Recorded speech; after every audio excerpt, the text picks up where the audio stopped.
Hello students, আমি সৌভাগ্য বাসুলি কাঞ্চনপুর উচ্চ বিদ্যালয়ের বিজ্ঞানের শিক্ষক। বাঁকুড়া ব্লক 2 এর আন্ডারে কাঞ্চনপুর উচ্চ বিদ্যালয় রয়েছে। আমরা এই কোয়ারেন্টাইন পিরিয়ডের মধ্যে ছাত্রছাত্রীদের সামনে বিভিন্ন সময়ে বিভিন্নভাবে বিভিন্ন শিক্ষক মহাশয়রা ছাত্রছাত্রীদের সামনে এসে হাজির হচ্ছি। আজ আমার প্রথম ক্লাস। এই প্রথম ক্লাসে আমি আজকে অষ্টম শ্রেণীর তাপ বিষয়ে কিছু আলোচনা করব। আমার ছাত্র বন্ধুদের সাথে আমি তাপ সম্পর্কে কিছু ধারণা দেব। আমি যে বিষয়টা নিয়ে আমি বলতে চাই যে সর্বশিক্ষা মিশন, যেটা এখন সমগ্র শিক্ষা মিশন হয়েছে, তার এই উদ্যোগে যে সুন্দর একটি ক্লাসের আয়োজন করেছে, আমি তাদের সকলকে আমার অন্তর থেকে আন্তরিক শ্রদ্ধা এবং অভিনন্দন জানাই। আমাদের বাঁকুড়াবাসী তথা আমাদের পশ্চিমবঙ্গের মাননীয় মুখ্যমন্ত্রী সকলকে আমার আন্তরিক শুভেচ্ছা এবং ভালোবাসা জানিয়ে আমি আমার ক্লাস শুরু করছি। আমাদের যে মূল আলোচনার বিষয় আমি বললাম, অষ্টম শ্রেণীর বিষয় পরিবেশ ও বিজ্ঞান যে আমাদের বই রয়েছে, সেই বইয়ের মধ্যে আমাদের যে চ্যাপ্টার রয়েছে, সেই চ্যাপ্টারের তৃতীয় যে চ্যাপ্টার, যেটা তাপের চ্যাপ্টার আমরা বলছি, একক তাপ, ইংরেজিতে যাকে আমরা হিট বলে থাকি। এই তাপ এবং তাপের পরিমাপ এবং তাপের একক সম্পর্কে আলোচনাটাই আমাদের মূল বিষয়। এখন আমরা তাপ সম্পর্কে আলোচনা করতে যাব ঠিকই, কিন্তু তাপ জিনিস কি, তাপের পরিমাপ কি, তাপের একক কি, এগুলো তো নিশ্চয়ই আলোচনা করব। কিন্তু আমাদের সর্বপ্রথম জেনে নিতে হবে, ছাত্রবন্ধু, তোমরা কি জানো যে শক্তি কাকে বলে? শক্তি কাকে বলে তোমাদের ধারণা আছে? দেখো, আমরা যে কাজ করছি না, আমরা যে এত কিছু দেখছি, আমরা যে অনুভব করছি, অনেক সময় কিছু দেখা যাচ্ছে না কিন্তু অনুভব করছি। আমাদের পুরো বিশ্ব ব্রহ্মাণ্ডটি দুটি জিনিস নিয়ে তৈরি। আমাদের পুরো প্রকৃতি দুটি জিনিস নিয়ে তৈরি। আমরা যা দেখছি চোখের সামনে, এগুলোকে আমরা ম্যাটার বা পদার্থ বলছি। আর পদার্থের সাথে সাথে আরও একটি জিনিস রয়েছে, যেটি হলো শক্তি, শক্তি বা energy. There is nothing but energy and matter. Whole universe is made of energy and matter. সুতরাং শক্তি সম্পর্কে আমাদেরকে একটা প্রিলিমিনারি ধারণা পেতেই হবে। পদার্থ বস্তু কাকে বলে সাথে ধারণা আছে, যা স্থান দখল করে, যার আয়তন আছে, যার ভর আছে, যার অবস্থার পরিবর্তন করতে চাইলে বাধা দেয়, তাকে আমরা পদার্থ বলি। আর এই পদার্থের মধ্যে বা পদার্থের ছাড়াও কখনো কখনো শক্তি বিরাজ করে। কি শক্তি ছাড়া আমাদের যে প্রাণ শক্তি, আমাদের যে শরীরের চলাচল, এই সমস্ত কিছু শক্তির জন্য হয়ে থাকে। আমরা যে বিদ্যুৎ, আলো, এই যে দেখছি, তড়িৎ, কি শব্দ, এই যে সমস্ত কিছু, এগুলো সবই হলো একটা শক্তি। এই শক্তিকে আমরা, এই যে শক্তির কথা আমি লিখেছি, এই শক্তিকে আমরা 8 রূপে পাই। 8টি রূপে। কৃষ্ণের 108টা নাম আছে, কিন্তু শক্তি হলো 8 রকম। 8টি শক্তি কি?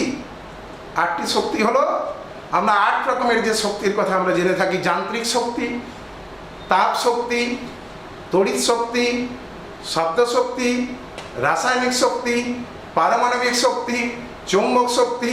এই সমস্ত শক্তিগুলোকে নিয়ে হয় 8 রকমের শক্তি। আমরা আলোচনা করব শুধুমাত্র তাপ শক্তি নিয়ে। সুতরাং বুঝতে পারছো, আমরা যারা বিজ্ঞান পড়ি, আমরা শুধু শক্তির পূজারী। আমরা শক্তি নিয়েই আলোচনা করি, আমরা শক্তিতে বিশ্বাস করি, আমরা শক্তির পূজারী, আমরা শক্তির সন্ধান করব। আজ আমরা তাপ শক্তির সন্ধান করব, তাপ পরিমাপ করব, তাপের একক নিয়ে আলোচনা করব। এসব বন্ধু, প্রথমে জেনে নিই আমাদের যে শক্তির যে বিভিন্ন রূপ। যেমন একটা কথা বললাম আমি, তাপ। এই যে শক্তির মধ্যে রয়েছে আমাদের যে ঠান্ডা এবং গরমের অনুভূতি। এখন তো খুব গরম, কি গরম! শীতকালে কি কাঁপুনি, কি ঠান্ডা! এই জলটা কি ঠান্ডা জল, পুড়ে গেলাম, কি গরম জল, খুব ঠান্ডা, খুব গরম। এই যে অনুভূতিগুলো, ঠান্ডা গরমের যে ধারণা, এই যে ঠান্ডা এবং গরম, এটা কিসের জন্য হয় তোমরা কি জানো? কি এমন জিনিস যার জন্য আমরা কখনো ঠান্ডা অনুভব করি, যার জন্য আমরা গরম অনুভব করি, যার জন্য আরামদায়ক অনুভব করি? আমরা এসিতে থাকি, আবার কখনো কখনো মনে হয় যে না না না এসিটা ভালো নয়, একটু বাইরে গিয়ে থাকি। আবার গ্রীষ্মকালে যখন বাইরে পুড়ে যাই, উনি বাবারি কোথায় একটু ছায়া পেলে বাঁচি। আবার শীতকালে যখন খুব ঠান্ডা, মনে হয় যেন কোথায় একটু গরম পেলে বাঁচি। এই যে ব্যাপার, ঠান্ডা গরম, খুব ঠান্ডা খুব গরম, এটাকে আমরা কী করে কী বলি এটাকে অ্যাকচুয়ালি, এর কি কোনো নাম আছে? ঠান্ডা গরমকে আমরা বিজ্ঞানের ভাষায় কি বলে থাকি জানো তোমরা? এই ঠান্ডা গরমের অনুভূতিটাকে পরিমাপ কি করা যায়? যদি পরিমাপ করা যায় তাহলে তো সে ভৌত রাশি হবে, তাই না? যে কোনো পরিমাপযোগ্য প্রাকৃতিক বিষয়কে বলা হয় ভৌত রাশি। কি তাহলে আমরা কি এই ঠান্ডা গরমকে পরিমাপ করতে পারবো? এমনকি কোনো যন্ত্র আমরা আবিষ্কার করতে পারবো যা দিয়ে তাকে পরিমাপ করা যাবে যে এত ঠান্ডা এত গরম? এসো বন্ধু, আমি একটি ছোট্ট জিনিস দেখাই, তোমরা যদি এটা দেখে থাকো তাহলে বুঝতে পারবে যে কি যে জিনিস। কি তোমাদের এটা জানা আছে? এই জিনিস তো সবাই দেখেছো আশা করি, ডাক্তারবাবুদের কাছে থাকে, হসপিটালে গেলে, অনেকের বাড়িতে থাকে। মাথায় যখন খুব বেশি গরম হয়ে যায় শরীর, তখন মায়েরা আমাদের বগলে, জিভের তলায় এটা দিয়ে থাকে। এটাকে কি বলা হয়? এটি হলো, বলো, থার্মোমিটার। ঠিক, এটি হলো থার্মোমিটার। এই যে থার্মোমিটার, এইটা দিয়ে আমরা কি করি? কি তাপ মাপি? না না, তাপ মাপার যন্ত্র এটা নয়, এটা হলো তাপমাত্রা বা উষ্ণতা মাপার যন্ত্র। তাপ মাপার যন্ত্র আছে, সেটা আমরা পরে আলোচনা করবো, যেটাকে বলা হয় ক্যালোরিমিটার। একটা ছোট্ট গ্লাসের মতো জিনিস, এটা তামার, একটা ছোট্ট গ্লাস। মায়েরা যেমন দুধ ছোটোবেলায় বাচ্চাদেরকে খাওয়ায় না, ওটা বলে ছোট্ট তামার একটি গ্লাসের মতো আছে, তাতে ঢাকা দেওয়া থাকে, তাকে অন্তর দিয়ে একটা পাত্রের মধ্যে রেখে দেওয়া হয় যাতে করে বাইরের তাপ যেতেও না পারে, আসতেও না পারে। কতটা তাপ ওর মধ্যে দেওয়া হলো না হলো কারোর সাথে মিশ্রণ ঘটানো হয়, তখন জানা যায় এর কতটা তাপ আছে, কে কত তাপ দিল, কে কত তাপ বর্জন করলো, কে কত গ্রহণ করলো, গৃহীত তাপ, বর্জিত তাপ, এগুলো তখন আমরা বুঝতে পারবো। সেটা মাপার আলাদা যন্ত্র, যেটাকে বলা হয় ক্যালোরিমিটার। আর এটি হলো থার্মোমিটার। প্রত্যেকের বাড়িতে এটা রাখা উচিত। আমাদের শরীরের যে স্বাভাবিক উষ্ণতা 98.4 ডিগ্রি ফারেনহাইট, নো সেন্টিগ্রেড নয়, সেন্টিগ্রেড 98 ডিগ্রি, 98.4। বাপরে, জল ফুটে এবারে পুড়ে অবস্থা খারাপ হয়ে যাবে। এটা গল্প ছিল, আমি যখন নিচু ক্লাসে পড়তাম, ক্লাস 9-এ সম্ভবত, ড্যাশ ওয়াইটিং, একজন ছাত্রের জ্বর এসেছে, ডাক্তারবাবু জ্বর দেখে গেছে, দিয়ে বলেছে তোমার জ্বর ওই 100-র কাছাকাছি। ও ভেবেছে বাবরে, তাহলে আমি কখনো মারা যাবো। সারাদিন মরার জন্য অপেক্ষা করেছে। বাবা এসেছে, বলছে কি জন্য এত ছটফট করছো? না, আমার যে ডাক্তারবাবু বলে গেল 100 জ্বর, অথচ স্কুলের মাস্টারমশাই বলেছে কারো জ্বর যদি 40-এর বেশি উঠে যায় খুব মারাত্মক হয়ে যায়। আর বাবা, স্কেলটাকে তো আগে জানতে হবে, কোন স্কেলে মাপা হচ্ছে, ফারেনহাইট না ডিগ্রি সেন্টিগ্রেড। সুতরাং এটা সম্পর্কে ধারণা তোমাদের জানতে হবে। পরিমাপ এবং একক, এটা সম্পর্কে ধারণা না পেলে পুরো পড়াশোনাটাই বৃথা। আমি যদি বলি কলকাতা বেশ দূরে, কত কিলোমিটার না কত মিটার, সেটা আমাকে এককটা বলতে হবে, তবেই সঠিক ধারণা হবে। চলো, এরপরে আমরা চলে আসি ঠান্ডা গরমের অনুভূতির কথা বললাম, অর্থাৎ উষ্ণতার কথা বললাম। উষ্ণতা কি? উষ্ণতা বা তাপমাত্রা, এটাকে দুটো নাম দেওয়া হয়। উষ্ণতাকে আমরা তাপমাত্রা বলে থাকি। পরিমাপের যন্ত্রটি কি বলা হলো? কি? থার্মোমিটার। আর তাপ পরিমাপের যন্ত্র ক্যালোরিমিটার। কি ঠিক না? তাপ পরিমাপের যন্ত্র ক্যালোরিমিটার, আর উষ্ণতা পরিমাপের যন্ত্র হলো থার্মোমিটার। যেটা দেখালাম এটা হলো থার্মোমিটার। ক্যালোরিমিটার আজ আমি নিয়ে আসতে পারিনি, পরের দিন দেখাবো। এখন আমরা যাচ্ছি উষ্ণতা এবং তাপমাত্রা একই কথা। টেম্পারেচার ইংরেজিতে কি বলা হয়? টেম্পারেচার। কত টেম্পারেচার? ডাক্তারবাবু আমার টেম্পারেচারটা কত? আমার কি নর্মাল টেম্পারেচার না একটু বেশি টেম্পারেচার? বলি না ডাক্তারবাবুকে, সেই তাপমাত্রা বা উষ্ণতা, উষ্ণতা মাপা হবে কিসে? থার্মোমিটার দিয়ে। এটা তো আমি দেখালাম, এটা তো ডাক্তারি থার্মোমিটার, ক্লিনিক্যাল থার্মোমিটার। এটা ছোট্ট, এরকম অনেক বড় থার্মোমিটার রয়েছে, যেটা দিয়ে অনেক অনেক উষ্ণতা, কম উষ্ণতা, বেশি উষ্ণতা, অনেক বেশি উষ্ণতা, খুব কম উষ্ণতা পরিমাপ করা যায়, তাই না? তো উষ্ণতা এবং তাপমাত্রা এটা সমার্থক, ইংরেজিতে বলি টেম্পারেচার। তাপকে আমরা যখন হিট বলছি, এই দুটির অর্থ একই, যেটাকে বলা হচ্ছে কি? টেম্পারেচার। এই যে তাপ, আমরা তাপের কথা আসছি। তাপ তাহলে কি? তাপের ফল কি? এই যে তাপ, আমরা যে প্রথমেই শুরু করেছিলাম, শক্তি, আমাদের মহাবিশ্ব পদার্থ এবং শক্তি দিয়ে তৈরি। সেই শক্তির যে 8টা রূপ, তার একটি রূপ হলো শক্তি, এই তাপ। এই তাপ হলো এক প্রকার শক্তি, এমন একটা শক্তি যেটা গ্রহণ করলে, আমরা উনুনের পাশে দাঁড়ালে কি কোনো যখন গরম জলে হাত দিই তখন সেইখান থেকে এমন কিছু জিনিস আমাদের শরীরে প্রবেশ করে যে আমাদের শরীরটা তখন গরম হয়ে লাগে, গরমের অনুভূতি জাগায়। যা কোনো বস্তু গ্রহণ করলে বস্তুর উষ্ণতা বেড়ে যায়, এটাই হলো তাপ। আর যা বর্জন করলে, ছেড়ে দিলে ঠান্ডা ঠান্ডা শীতল হয়ে ওঠে, সেটাই হলো তাপ। তাহলে তাপ হলো এমন একটা শক্তি যা গ্রহণ করলে বস্তু উত্তপ্ত হয়ে ওঠে আর বর্জন করলে শীতল হয়ে ওঠে। আমাদের মাথা অনেক সময় গরম হয়ে যায়, যদি তাপটা ছেড়ে দেয় ঠান্ডা হয়ে শীতল হয়ে যায়।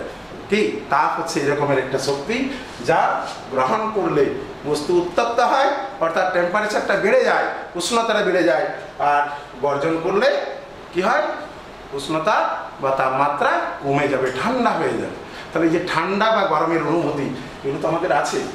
এখন এই যে তাপ বা তাপমাত্রার কথা বলছি, তাপের ফলে কি হয়, তাপের ফলে যে কি ঘটনা ঘটে, এমন কি ঘটনা ঘটে না বরং বলাই ভালো। এত ঘটনা ঘটে যে সেগুলো বলে বলে শেষ করা যাবে না। তাপ দিয়ে তো প্রথম তো স্টিম ইঞ্জিন আবিষ্কার হয়ে গেল, আর ইঞ্জিনের আবিষ্কার মানে তো মানুষ যখন চলতে শিখে গেল, তা দিয়ে তো আরও সমস্ত কিছু হলো। এখন যে এত বিদ্যুৎ তৈরি হচ্ছে, কয়লা পোড়ানো হচ্ছে, কয়লা থেকে যে তাপ পাচ্ছি সেই তাপ দিয়ে বিদ্যুৎ তৈরি হচ্ছে। কি এত পারমাণবিক বোমা বিস্ফোরণ হচ্ছে, সেখানেও তাপ তৈরি হচ্ছে। কি পারমাণবিক শক্তিকে কাজে লাগানো হচ্ছে, পারমাণবিক শক্তিকে কাজে লাগিয়ে তাপ তৈরি করা হচ্ছে, সেই তাপ দিয়ে বিদ্যুৎ তৈরি করা হচ্ছে। টারবাইনের চাকা ঘোরানো হচ্ছে, অবশ্য জলপ্রপাতের শক্তিকেও কাজে লাগিয়ে হচ্ছে, সৌরশক্তিকেও কাজে লাগিয়ে হচ্ছে, সূর্যের তাপকেও কাজে লাগিয়েও হচ্ছে, এই আলোক শক্তি থেকেও হচ্ছে।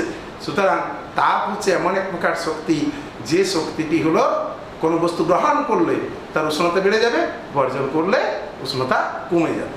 ঠিক এরপরে আসছি আমরা, তাহলে তাপের ফলে কি হয়, তাপ প্রয়োগের ফলে পদার্থের প্রসারণ হয়।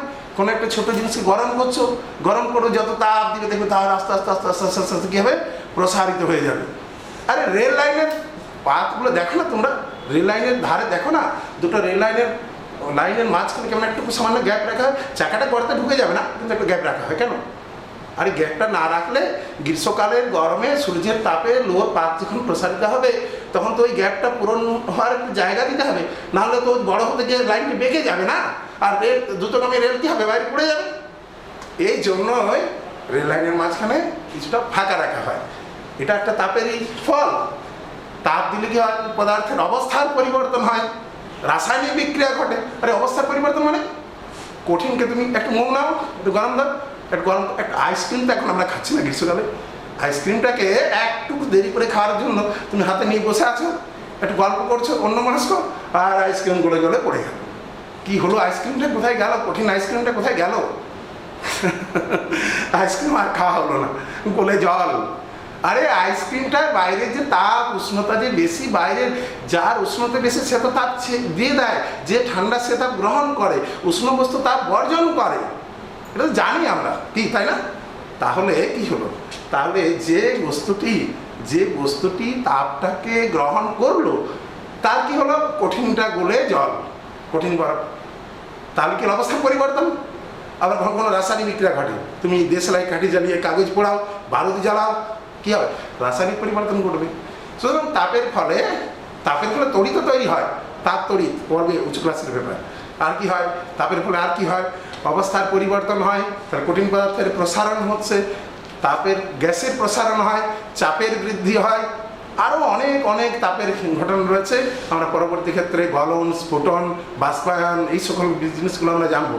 আমাদের মেঝেতে যে জল পড়ে যায় অনেক সময়, হ্যাঁ ঘাম দিচ্ছে, আমরা যে ফ্যানের তলায় বসলাম, আমার এই যে জল, এই যে ঘাম কোথায় শুকিয়ে হওয়া, আরে এই যে জলটা তরলটা বাষ্প হয়ে গেল, এটাও তো একটা অবস্থার পরিবর্তন।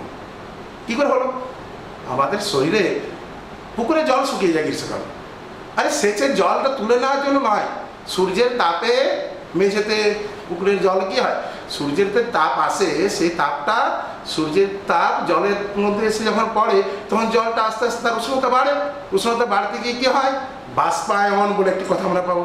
আবার খুব বেশি যখন আমরা কড়াইয়ে রান্নার হাঁড়িতে জল ফুটিয়ে যখন করি তখন কী হয়, তখন জল টকবক করে যখন ফুটে তখন একটা ঘটনা। আরে এর তো নাম স্ফুটন, এগুলো তাহলে পরে জানবো আস্তে আস্তে, আমাদের বাস্তব অভিজ্ঞতা আছে, তবু আমি একবার করে একটু করে বলে নিলাম।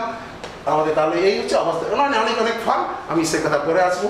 তাহলে তাপ এবং তাপমাত্রার পার্থক্য করে একটা জিনিস তো পরিষ্কার বোঝা গেল, যে উষ্ণতা মাপা হয় থার্মোমিটার দিয়ে বগলে, ঠিক আছে, থার্মোমিটার এটা তো বগলে দিয়ে পরে মাপা হয়, জিভের তলায় দিয়ে মাপা হয়, কিন্তু তাপ মাপা হয় কিসে?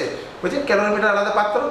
আমি যদি বলি আমি দোকানে গেলাম, বললাম আমাকে 1 কেজি চাল দিন, সে তো দাঁড়িপাল্লা দিয়ে মাপবে।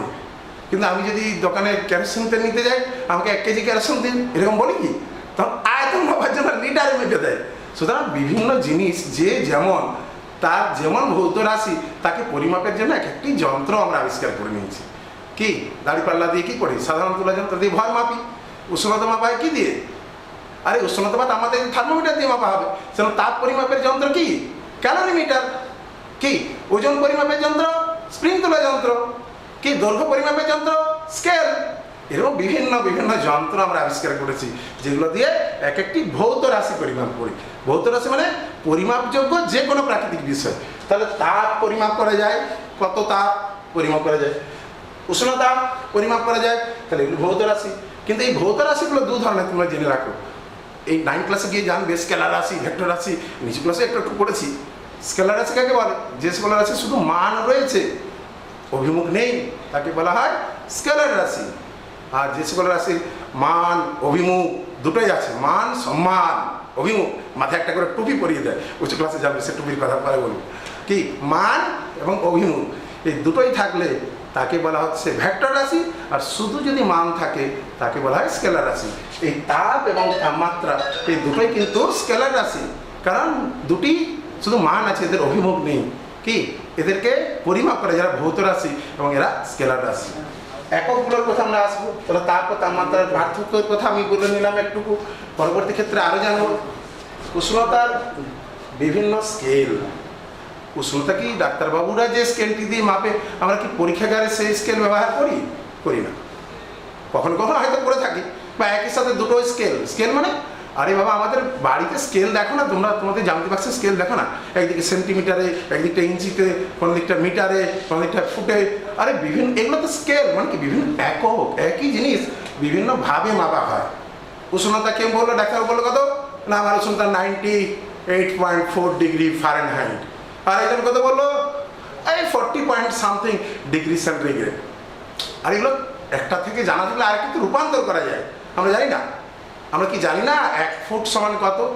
1 ফুট সমান কত? 30.48 সেন্টিমিটার, 48 সেন্টিমিটার। 1 মিটার সমান কত না 100 সেন্টিমিটার। সেরকম একটা জানলে আরেকটা যেমন রূপান্তর করা যায়, সেরকম বিভিন্ন স্কেল আছে উষ্ণতার, সেরকম একটা স্কেল থেকে আরেকটা স্কেলে রূপান্তর করা যায়। কি সে সম্পর্ক তোমরা পড়েছো ক্লাস 7-এ, কি পড়ো না? C/5 ইজ ইকুয়াল টু 8 - 32/9 পড়ো না? মনে রাখবে এগুলো তো। উষ্ণতার বিভিন্ন স্কেল এবং তাদের মধ্যে সম্পর্ক।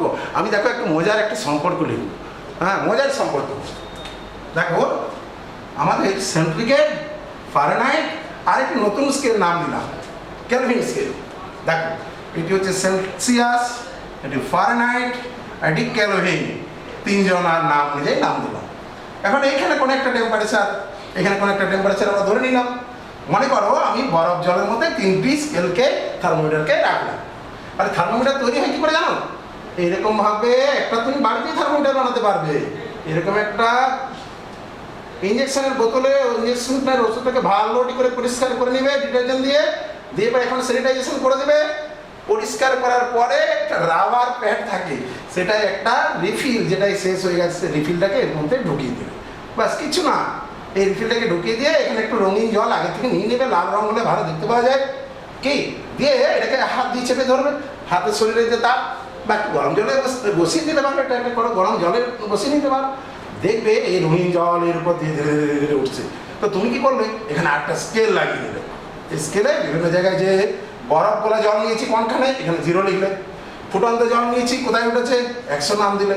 কি দিলে 100 ডিগ্রি সেন্টিগ্রেড, 0 ডিগ্রি সেন্টিগ্রেড, আর মাঝখানে সমান 100 ঘরে ভাগ করে দেবে। আরে গ্রাফ পেপার নিয়ে নিবে, গ্রাফ পেপার নিয়ে নিবে, দিয়ে এরকম করে নিবে, তো থার্মোমিটার হয়ে গেল। থার্মোমিটার বাজারে কিনতে যেতে হবে, কে বলেছে? নিজেরাই বানাতে পারবে থার্মোমিটার। তো চলো আমরা যদি এরকম একটা থার্মোমিটার তৈরি করি, এটাকে নিলাম 0 ডিগ্রি সেন্টিগ্রেড, এটাকে 0 ডিগ্রিটা ফারেনহাইট স্কেলে বলা হয় 32 ডিগ্রি ফারেনহাইট। আর এইখানে যেটা না হয় সেটা হচ্ছে 273 কেলভিন। অর্থাৎ এই তিনটা উষ্ণতা কি? এটা কখন আমি বরফ গলা জলে বা বরফের মধ্যে যদি থার্মোমিটারগুলোকে রেখে দিই, তাহলে তখন এই স্কেলে থার্মোমিটারটি নিলে দেখাবে 0 ডিগ্রি, ফারেনহাইটটি নিলে দেখাবে 32 ডিগ্রি, কেলভিনটি নিলে কত দেখাবে 273 কেলভিন। এখন এগুলোকে এমনভাবে ডিজাইন করা হচ্ছে, এমনভাবে এর মধ্যে দাগগুলো কাটা আছে, এখানে এমনভাবে ভাগ করা আছে। এবারে ফুটন্ত জলের মধ্যে দিলাম, এটা তো বরফ গলা জলের উষ্ণতা বলে দিলাম, এটাকে বলা হয় লোয়ার ফিক্সড পয়েন্ট বা নিম্ন স্থিরাঙ্ক। এটাকে কি বলে? নিম্ন স্থিরাঙ্ক। কি এরপরে আমরা কি করলাম দেখো, নিম্ন স্থিরাঙ্ক হয়ে গেল। এবারে ফুটন্ত জলে যদি আমি এই থার্মোমিটারগুলোকে রেখে দিই, তার বরফ গলা জলে রাখলাম 0 ডিগ্রি সেন্টিগ্রেড দেখায়, এই থার্মোমিটারটিকে রাখলে 32 ডিগ্রি ফারেনহাইট দেখাবে, এটি দেখলে 273 কেলভিন। এখানে কিন্তু খেয়াল রাখবে, এখানে কিন্তু ডিগ্রি চিহ্ন দেওয়া হবে না, কেলভিনের ডিগ্রি চিহ্ন দেওয়া হয় না। খেয়াল রাখবে, এদের ডিগ্রি দেওয়া হয়, এদের মাথায় এর ডিগ্রি নেই। এর ডিগ্রি তাহলে এমন একটা অবস্থা, এই পরম স্কেল এর নিয়ে আরো অনেক উঁচু ক্লাসে অনেক কিছু জানবে। এখন আমার যে ব্যাপারটা, সেটা এবার ফুটন্ত জলের মধ্যে রেখে দিই, জল ফুটছে, প্রমাণ বায়ুমণ্ডলীয় চাপ। প্রমাণ বায়ুমণ্ডলীয় চাপ কাকে বলে? ওই সমুদ্র পৃষ্ঠে 76 সেন্টিমিটার পারস্তম্ভে যে চাপ, তার সমান চাপে যদি জলকে ফুটানো হয়, তাহলে সেই চাপটা বলে প্রমাণ বায়ুমণ্ডলীয় চাপ। 45 ডিগ্রি অক্ষাংশে সমুদ্র পৃষ্ঠে যে বায়ুমণ্ডল চাপ দেয়, তাকে প্রমাণ চাপ বলা হয়। আসি তাহলে আমরা এইখানে দেখলাম, তখন দেখবো এই সেন্টিগ্রেড স্কেল ফুটন্ত জলে দিলে 100 ঘরে 100 ডিগ্রি সেন্টিগ্রেড লিখে দিলাম। এর কত হবে 212 ডিগ্রি, 212 ডিগ্রি। এর কত 373 কেলভিন। এর ডিগ্রি নেই, আবার বলছি, ভুল করেও ডিগ্রি দিবে না, একে ডিগ্রি দিবে, একে ডিগ্রি দাও।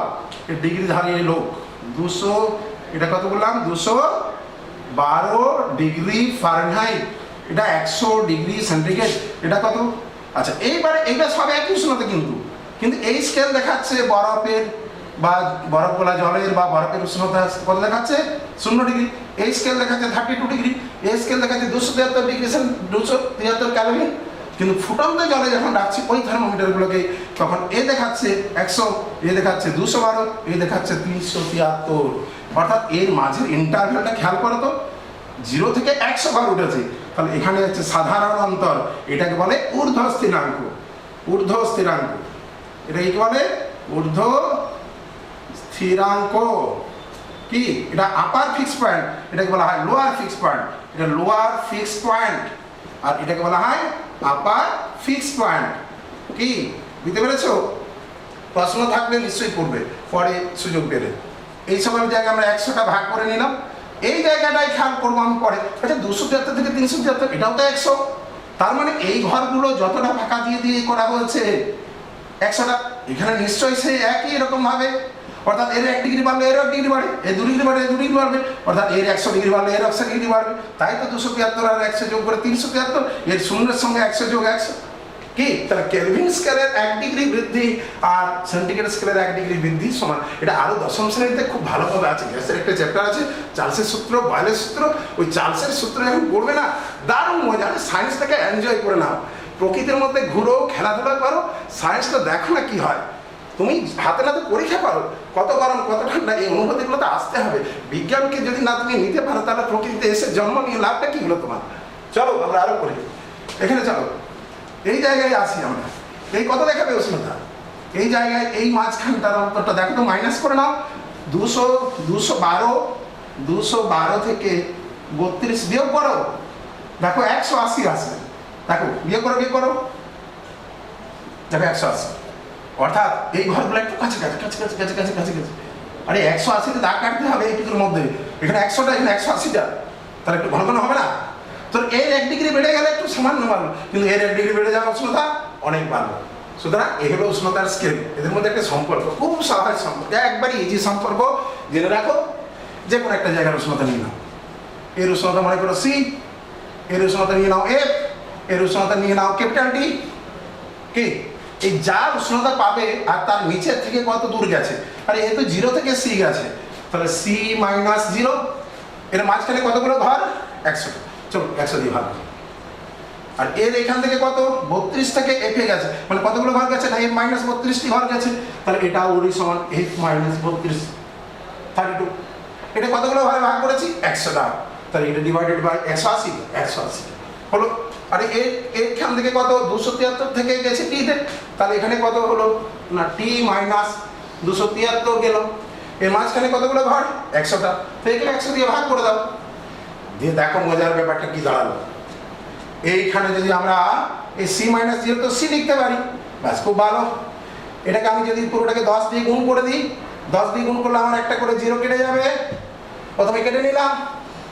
তারপরে করলাম কি, আবার এটাকে 2 দিয়ে ডিভাইড করে আমি এই দুটোর সম্পর্ককে আলাদা করে নিই, তারপরে এর সঙ্গে ওর আলাদা করব। দেখো তো কি হয়, একে 2 দিয়ে ভাগ করলে কত হবে? 18 কে 9 হবে, এটা তো 5 হবে। তাহলে কি হলো, c/5 is equal to f minus 32/9। তো এটা তো তোমরা মুখস্থ করো, কিন্তু মুখস্থটা করে তো হয় না সবসময়, একটু বুঝতে হবে। আরে বোঝার কিছু নেই, এগুলো সহজ জিনিস। এই তো দেখো c/5 সমান f minus 32/9। আর তুমি এটার সাথে এটা চাইছো তো করো, এর সঙ্গে 100 পুরোপুরি কেটে দাও, তাহলে c সমান কত হবে? দেখো c সমান কত আছে, t minus 273।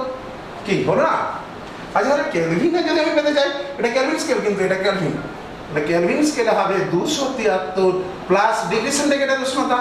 তাই আমরা কি করি, ডিগ্রি সেন্টিগ্রেড স্কেলে কোন উষ্ণতা যদি পেতে চাই, ডিগ্রি সেন্টিগ্রেডে পেতে চাইলে কেলভিন থেকে 273 বিয়োগ, আর যদি ডিগ্রি সেন্টিগ্রেডে জানা থাকে তার সঙ্গে 273 যোগ করলে কি হবে, তখন আবার কেলভিনে চলে আসবে। এইটার এককটা হবে কেলভিনে, কিন্তু এটা বসাতে হবে ডিগ্রি সেন্টিগ্রেডে। আর এখানে এটি বসাতে হবে ডিগ্রি সেন্টিগ্রেডে, আর এটি পাওয়া যাবে ফারেনহাইটে, বা ফারেনহাইটে বসানো ডিগ্রি সেন্টিগ্রেড। এগুলো পারস্পরিক রূপান্তর, তারপরে তো অঙ্কের কাজ। আর তো ফিজিক্স নেই, এরপরে তো অঙ্কের গণনা। এই জন্য তো অঙ্কগুলো শেখানো হয়। বিজ্ঞান পড়তে গেলে অঙ্কটাও ভালো জানতে হবে, ক্যালকুলেশন না করলে তো হবে না। হিসাব নিকাশ ঘরে বাড়িতে যেমন করি, কি তাই না? চলো, এটা তাহলে আমাদের হয়ে গেল উষ্ণতার বিভিন্ন স্কেল, তাদের মধ্যে সম্পর্ক বলে নিলাম।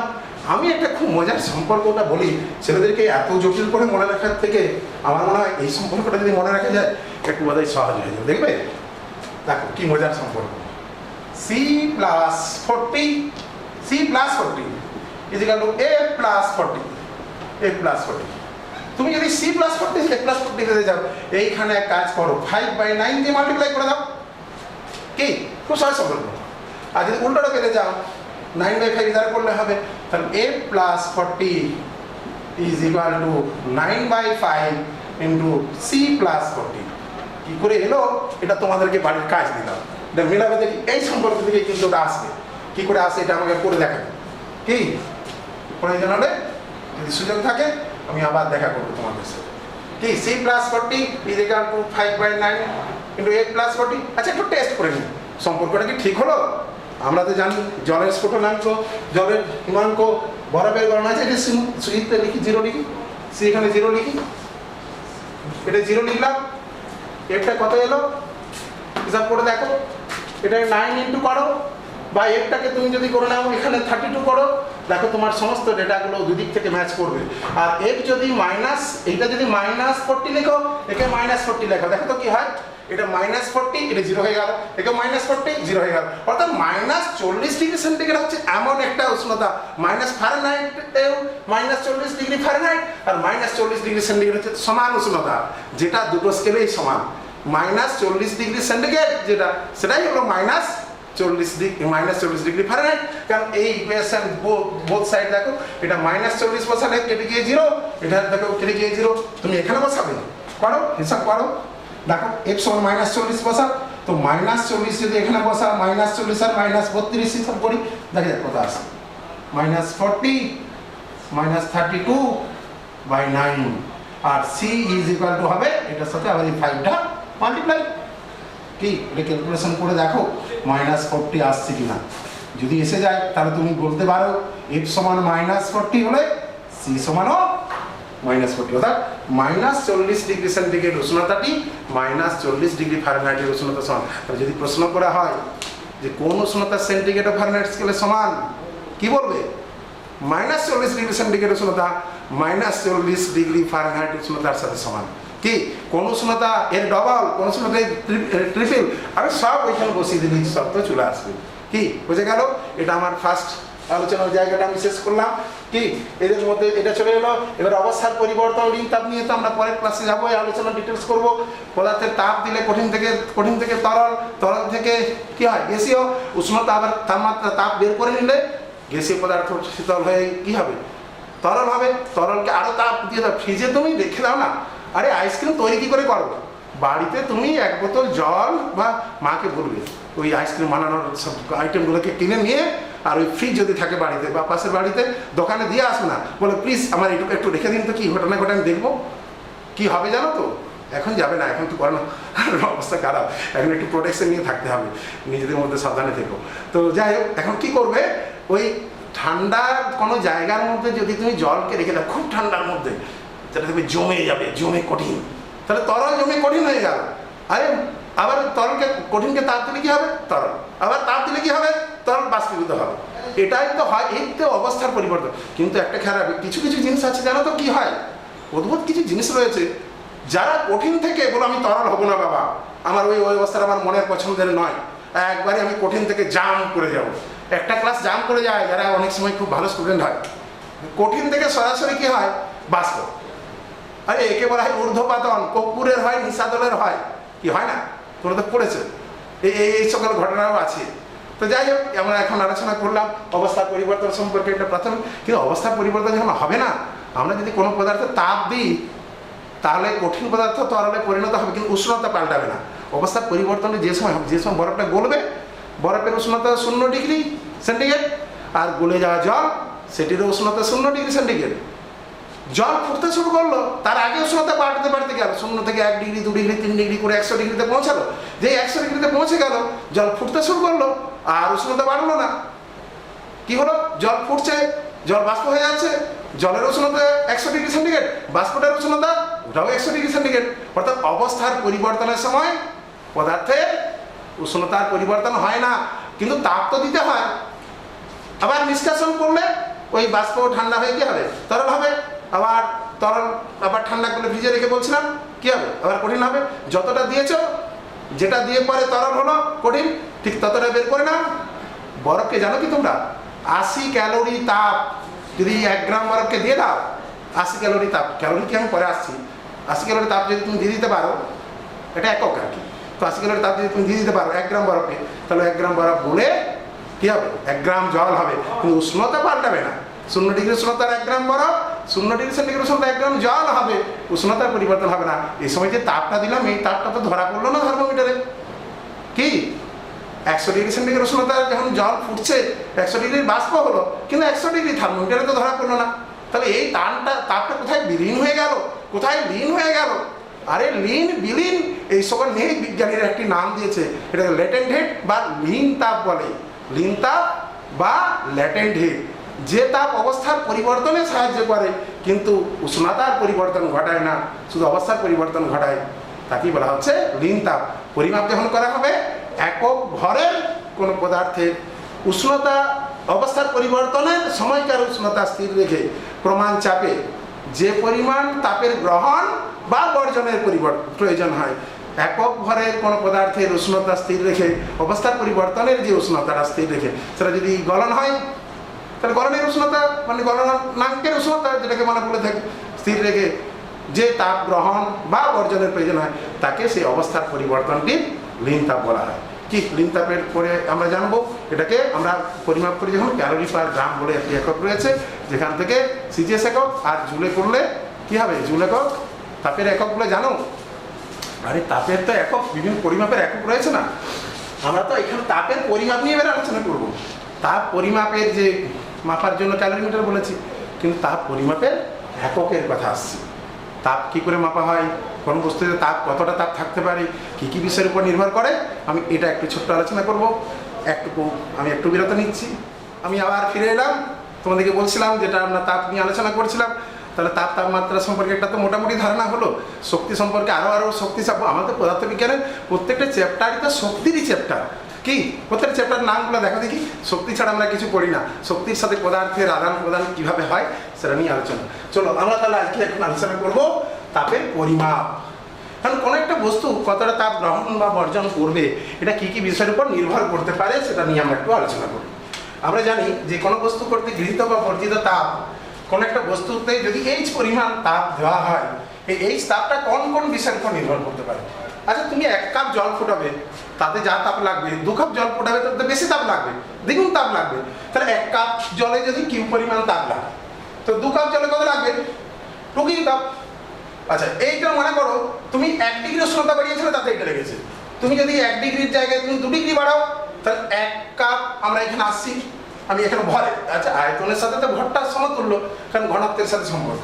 তাহলে এইচটা নির্ভর করছে কার কার উপর? ভর যদি বেড়ে যায় তো তাপ বেশি লাগবে, বেশি ভরের জিনিস জল গরম করতে গেলে বেশি তাপ লাগে। আচ্ছা বেশি উষ্ণতার পরিবর্তন যদি ঘটায়, এটা সমানুপাতিক চিহ্ন জানো তো, এটা বাড়লে এটা বাড়ে, এটা বাড়লে এটা, ব্যস্তের মধ্যে সম্পর্কটা কেমন 1/, করে আসে। হ্যাঁ, যেমন মনে করো গ্যাসের আয়তনটা চাপের সাথে ব্যস্ত সম্পর্ক, চাপ বাড়াবে আয়তন কমে যাবে, এগুলো ব্যস্ত সম্পর্ক। আমরা লিখি সমানুপাতিক চিহ্ন দিই, কিন্তু রেসিপ্রোকাল ফর্মে লেখা হবে, তখন সেটা ব্যস্ত সম্পর্ক। তো যাক, আমরা গৃহীত বা বর্জিত তাপ দুটোই সেটা ভরের উপর নির্ভর করবে, আর তুমি কতটা উষ্ণতার পরিবর্তন ঘটাচ্ছ। উষ্ণতা মনে করো T1 থেকে T2 বৃদ্ধি করলে, তাহলে উষ্ণতার পরিবর্তনটার উপরে নির্ভর করবে। তাহলে এই H প্রপোর্শনাল টু M, এই সমানুপাতিক প্রপোর্শনাল বা সমানুপাতিক বলি T2 - T1 কি, এই যে দুটোর উপরে, এই দুটোকে যোগী ভেদের সূত্রকে তুমি যদি কাজে লাগিয়ে দাও, তাহলে একটি জিনিস আসবে, H proportional to M into T2 - T1। এখন আমরা যদি সমান করতে চাই, সমান করতে গেলে তো একটা ধ্রুবক দিয়ে গুণ করতে হয়। এই যে ধ্রুবকটা আমরা সাধারণত কে লিখে থাকি, তো তাপের চ্যাপ্টারে বিজ্ঞানীরা ঠিক করেছে যে সব জায়গায় কে তো লিখেই থাকি, একটু পাল্টে লেখা হবে না, এটাকে এস লিখে দেয়। চলো আমরা এটাকে এস লিখি, এস লিখি। তাহলে S M into T2 - T1 করে নিলাম। আর এই যে T2 - T1, এটাকে আমি টি যদি ধরে নিই, তাহলে T2 - T1 এর জায়গায় কত লেখা যাবে এটা।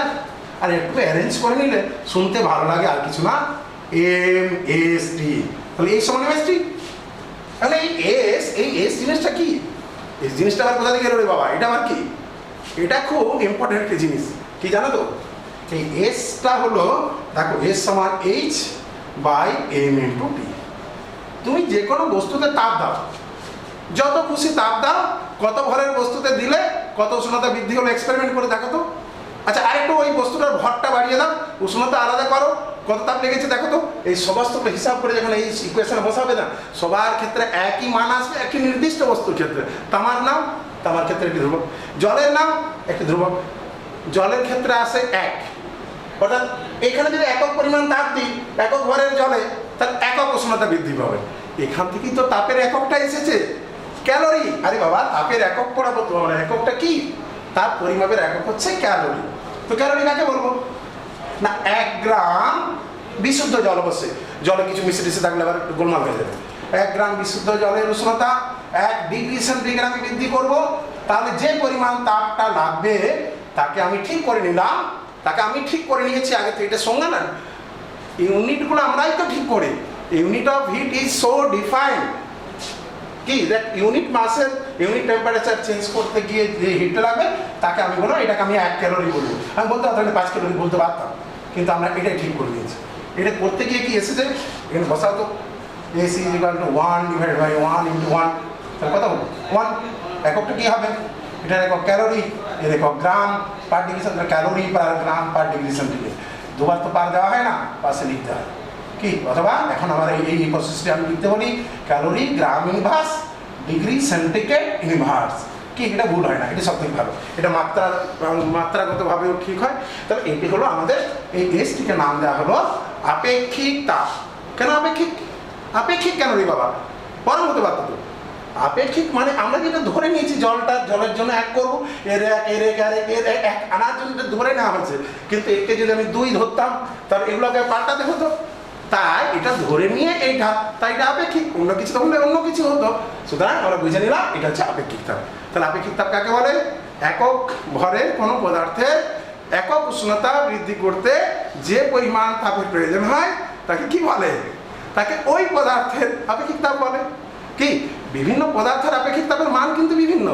জলে যেমন আপেক্ষিক তাপ 1 পেলে, তুমি তামার যদি করো, তামার আপেক্ষিক তাপ 0.09 calorie per gram per degree centigrade বলতে কি বুঝো কোশ্চেন? আরে ওটা আর কি, তামার যদি নিই তো 1 গ্রাম তামার উষ্ণতা 1 ডিগ্রি বৃদ্ধি করতে ওই তাপটা লাগবে, এটাই তো সংখ্যা। চলো এটা হয়ে গেল, তাপ পরিমাপ বুঝে নিলাম। তারপরে একক কোন কোন বিষয়ের উপর নির্ভর করে, তাহলে ভর, উষ্ণতা বৃদ্ধি, আর এটা উপাদান, বিভিন্ন উপাদানের ক্ষেত্রে বিভিন্ন, জলের একরকম, তামার একরকম, অ্যালুমিনিয়ামের একরকম। সুতরাং তাপ গ্রহণ বা বর্জন করার পরিমাণটা 3টি বিষয়ের উপর নির্ভর করে। 1 নাম্বার হলো গৃহীত তাপ, গৃহীত বা বর্জিত তাপের পরিমাপ। 1 নাম্বার হলো ভরের উপর নির্ভর করলো, 2 নম্বর আমরা পেলাম উষ্ণতার হ্রাস বৃদ্ধি পরিবর্তন, এই যে এটা পরিবর্তন, উষ্ণতার পরিবর্তন, উষ্ণতার পরিবর্তন। আর কি, আর তাপ কিসের উপর নির্ভর করে? উপাদানের প্রকৃতি, উপাদানের প্রকৃতি, উপাদানের প্রকৃতি কি, এই 3টি বিষয়ের উপর গৃহীত তাপ বর্জিত তাপ নির্ভর করে। তোমরা এই সমীকরণটা মনে রাখবে, তাহলে সব কিছু হয়ে যাবে। আর এককগুলো আমরা বলে নিলাম, এটা ক্যালোরি। 1 গ্রাম বিশুদ্ধ জলের উষ্ণতা 1 ডিগ্রি বৃদ্ধি করতে যে তাপের প্রয়োজন তাকে 1 ক্যালোরি বলে। এসব পদ্ধতিতে তাপের একটা একক আছে যেটাকে বিজ্ঞানী জুল, এখন তাপ নিয়ে অনেক কিছু করেছেন, তার নামে একটা, তার নাম অনুযায়ী তার শ্রদ্ধা দেওয়ার জন্য একটা একক রাখবো না, তো তার নাম দেওয়া হলো কি জুল। ক্যালোরির সাথে জুলের একটা সম্পর্ক আছে, জেনে রাখো। 1 ক্যালোরি সমান 4.2 জুল থার্মোডাইনামিক্স। বাপরে বাপ, আমি তো একটা থার্মোডাইনামিক্স নিয়ে খুব দারুণ আমার পছন্দ করি। যে বলে একটা একক রয়েছে 4.2 জুল পার ক্যালোরি, তাপের যান্ত্রিক তুল্যাঙ্ক বলে একটা কথা আছে, হ্যাঁ, সেখান থেকে এটা আসে। তো এই তাপের যান্ত্রিক তুল্যাঙ্ক থেকে যে এক কাজ থেকে তাপ, তাপ থেকে কার্যে এগুলো রূপান্তর সম্ভব করে, জানি এগুলো উঁচু করে সে জানবে। এই সমান W/J এই সকল সম্পর্ক আছে, W সমান JH এই সকল সম্পর্ক আছে, এগুলো উঁচু ক্লাসের জিনিস। এইটাকে নেওয়া হচ্ছে জুলে, কিন্তু এর একক ক্যালোরিতে। তাহলে এর একক কি হবে? Joule per calorie. এর মান কত? এই মানটাই হলো এটা কি। তাহলে 1 ক্যালোরি যদি তাপ উৎপন্ন করতে চাই তাহলে কত কাজ করতে হবে? তাহলে 1 ক্যালোরি সমান এর মানটা 4.2 জুল, বাস এটা সম্পর্ক হয়ে গেল ক্যালোরির সাথে জুলের সম্পর্ক। আর একটা FPS পদ্ধতি এখন ব্যবহার করি না, কিন্তু ব্রিটিশ থার্মাল একক বলে একটা একক ছিল, এখন ওটা ব্যবহারটা উঠে গেছে। আমরা SI পদ্ধতিতে তাপের একক জুল, সিজিএস পদ্ধতিতে তাপের একক ক্যালোরি। কিন্তু মনে রাখবে তাপের একক কিন্তু আর নয়, শক্তির একক কিন্তু আর সিজিএসে। তাপের একক সিজিএসে জুল আর শক্তির এককও জুল, কিন্তু তাপের ক্ষেত্রে এটা কিন্তু আরটাকে নেওয়া হয়নি, শক্তির ক্ষেত্রে দুটোই নেওয়া হয়েছে। তাহলে তাপের একক সিজিএস পদ্ধতিতে ক্যালোরি, এসআই পদ্ধতিতে হলো জুল, আর এপিএস পদ্ধতিতে যেটা ছিল আগে এখন ব্যবহার নেই ব্রিটিশ থার্মাল একক, এই হলো তাপের একক। কি বন্ধুগণ, ছাত্রছাত্রী কি মজা লাগছে না? চলো আমরা পরের ক্লাসগুলো আরও এনজয় করবো। তাহলে এখানে আমি আজকে শেষ করি, আবার পরের জন্য অপেক্ষা, অবশ্যই ক্লাসে চাই তোমাদেরকে। ঠিক।